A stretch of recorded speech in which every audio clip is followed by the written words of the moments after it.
রিভিউয়ের কিন্তু ফল একেবারে শূন্য হয়ে গেল।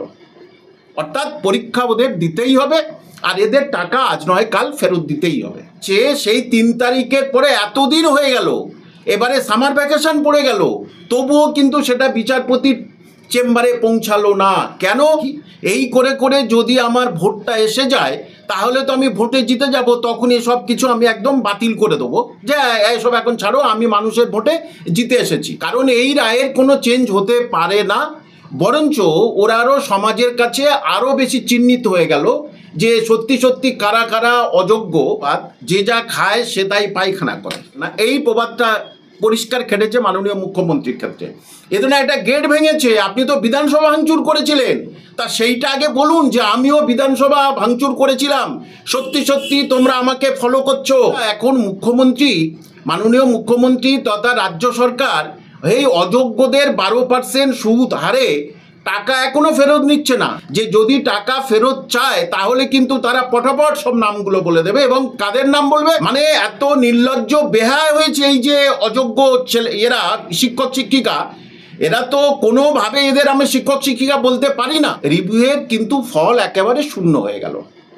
অর্থাৎ পরীক্ষা ওদের দিতেই হবে, আর এদের টাকা আজ নয় কাল ফেরত দিতেই হবে।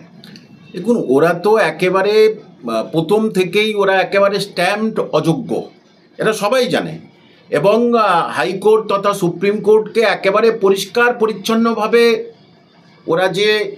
ওরা যে টেন্টেড ক্যান্ডিডেট, এবং পয়সা দিয়েই যে ওরা চাকরিটা পেয়েছে, কেউ জিরো পেয়েছে, হ্যাঁ একেবারে কেউ জিরো পেয়েছে, কেউ পরীক্ষা দেয়নি, এটা খুব স্বাভাবিক ব্যাপার।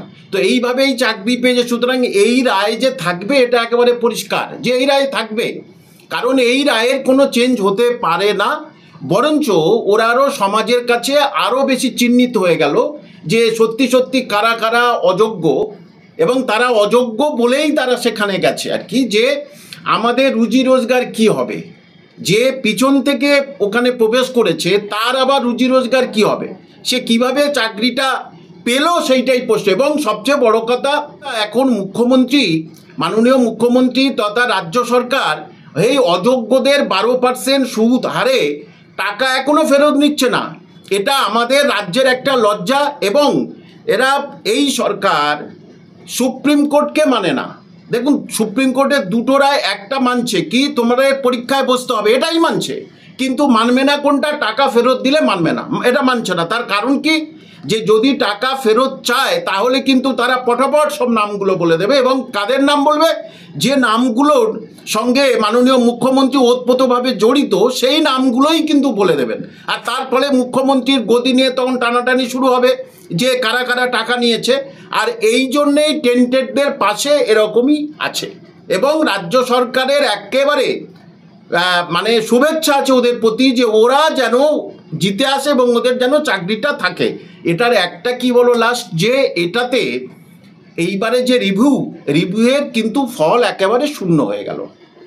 অর্থাৎ পরীক্ষা ওদের দিতেই হবে, আর এদের টাকা আজ নয় কাল ফেরত দিতেই হবে। কি এই করে করে যদি আমার ভোটটা এসে যায়, তাহলে তো আমি ভোটে জিতে যাব, তখন এসব কিছু আমি একদম বাতিল করে দেবো, যে এসব এখন ছাড়ো, আমি মানুষের ভোটে জিতে এসেছি। যে সুতরাং এইটা শুধু জাস্ট দেরি করা মাত্র। দেখুন 3 তারিখে রেজাল্ট বার হয়েছে ভোটের বলছি চাকরির, ওই যে সুপ্রিম কোর্টে যে এদের চাকরি চলে গেছে তারই মানে রায় বার হচ্ছে। এখন দেখা যাচ্ছে সেই 3 তারিখের পরে এতদিন হয়ে গেল, এবারে সামার ভ্যাকেশন পড়ে গেল, তবুও কিন্তু সেটা বিচারপতির চেম্বারে পৌঁছালো না। কেন? এটা রাজ্য সরকারের অ্যাডভোকেট ইচ্ছা করেই কিন্তু এটা ওই বিচারপতিদের চেম্বারে তুলে দিচ্ছে না। কারণ দিলেই তো এক্ষুনি রায় তো সেই শূন্য হবে, মহাশূন্য রায় হয়ে যাবে। আর এই জন্যে রাজ্য সরকারের তখন কিন্তু মুখে চুনকালি পড়ে যাবে, আর কিছু করার নেই। যে এরা যে অযোগ্য, এবং এই অযোগ্যদের কতটা সাহস দিয়েছে দেখুন। এই অযোগ্যরা আবার অঙ্কিতা অধিকারী, যে একেবারে পার্মানেন্ট অযোগ্য আর কি, অঙ্কিতা অধিকারীকে লিডার বানিয়ে তার পিছনে তারা কিন্তু ওই অযোগ্য, আমরা যে অযোগ্য তার প্রমাণ দিন, আমরা যে অযোগ্য তার প্রমাণ দিন। এটা কিভাবে বলতে পারে যে আমরা যে অযোগ্যতার প্রমাণ দিন? মানে এবং বলছে সিবিআইয়ের কাছে যে কপি আছে স্কুল সার্ভিস কপির সঙ্গে মিল নেই, তাহলে আমরা যে অযোগ্য সেটা তার প্রমাণটা কে দেবে? মানে এত নির্লজ্জ বেহায় হয়েছে এই যে অযোগ্য ছেলে এরা শিক্ষক শিক্ষিকা, এরা তো কোনোভাবে এদের আমি শিক্ষক শিক্ষিকা বলতে পারি না। আর তার একেবারে চরমতর পর্যায়ে গেছে এই সুপ্রিম কোর্টে নিজেদের বিচারের আসার জন্য। আমার মনে হয় এবারে কিছুদিন পরে কি করবে জানেন তো, ওই যে কনজিউমার ফোরামে যাবে, গিয়ে বলবে আমরা যে এতদিন শ্রম দিয়েছি তাহলে আমাদের টাকা ফেরত দিতে হবে। এই যাবে, দেখবেন কিছুদিন পর হয়তো। কোর্ট যখন বলেছে, তবে এটা ঠিক এই রায়ের পরে পরিষ্কার করে বোঝা গেল, হাইকোর্টের রায়ের পরে, যে এই আন্দোলন কিন্তু এবারে একেবারে শেষ হতে চলেছে। কারণ ওই জায়গাটায় ওরা থাকবে না এবং ওরা আরও পিছনে চলে যাবে, সেখানে লোকালয়ের প্রায় বাইরে, করুণাময়ী সেন্ট্রাল পার্কের কাছে। সুতরাং সেখানে লোকজন যায় না। এবং একটা বলে দিয়ে 200 তো আপনি যে কোনো জায়গায় 200 জনের জমায়েত পাবেন। সুতরাং এদের আন্দোলন কিন্তু একদম শেষ পর্যায়ে গেল। এবং তার পিছনে কারণ হলো এদের মধ্যে একতা ছিল না, এদের মধ্যে নানা রকম গ্রুপ ছিল। এবং আরেকটা হলো এরা রাজনৈতিক লিডারদের ওখানে কেন জায়গা দিল, এইটা সাধারণ মানুষের কাছ থেকে এদের যে সিম্প্যাথি কিন্তু এরা আদায় করতে পারেনি, কোনো সময়ের জন্য পারেনি, যেটা আরজি করে পেরেছিল। কিন্তু এদের কাছে, এদের পাশে সাধারণ মানুষ নেই। তাহলে অন্তত সাধারণ মানুষ ওদের ওখানে যেত, শিক্ষক থেকে শুরু করে ডাক্তার সবাই ওখানে যেত, কিন্তু সেই সিম্প্যাথি এরা পায়নি। তার কারণ যে ওই যে সরকারি সম্পত্তি নষ্ট ইত্যাদি, এইটা থেকে কিছু কিছু শোনা যাচ্ছে আর কি, মানুষ তারা বলছে যে না, আর সিম্প্যাথি আমরা খুব বেশি দিতে পারবো না এদের প্রতি। যে যা খায় সে তাই পায়খানা করে।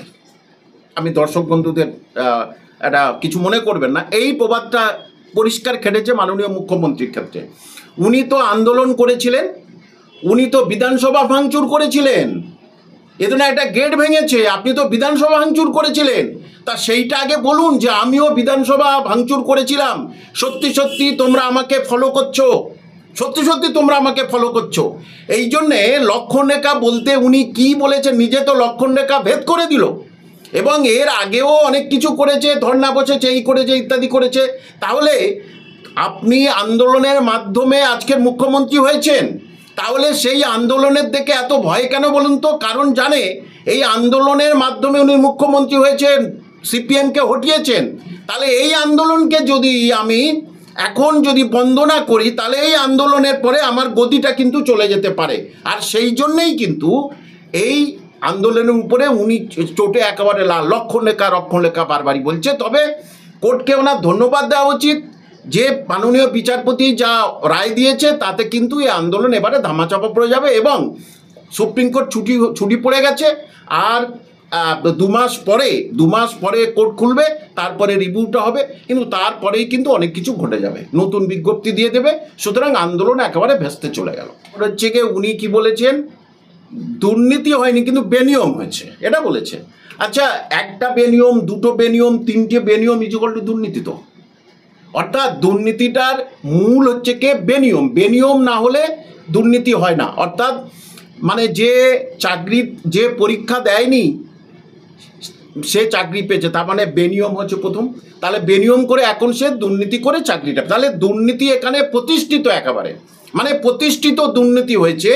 কি করে বলছেন আমি জানি না। আসলে কি, যে আমি হিয়ারিংটা পুরো দেখলাম, যে উনি আদি জিনিসটা ছাড়া, মানে স্কুল যে যার উপরে মামলা প্রাইমারি 32,000, সেই আদি মামলা থেকে সরে কিন্তু উনি অন্যরকম শুধু বলছিলেন যাতে কোর্টকে বিভ্রান্ত করা যায়। তবে কোর্ট বলেছে যে কোথায় কোথায় বেনিয়ম হয়েছে, কিভাবে বেনিয়ম হয়েছে, সেগুলো আপনারা আমাকে জানাবেন।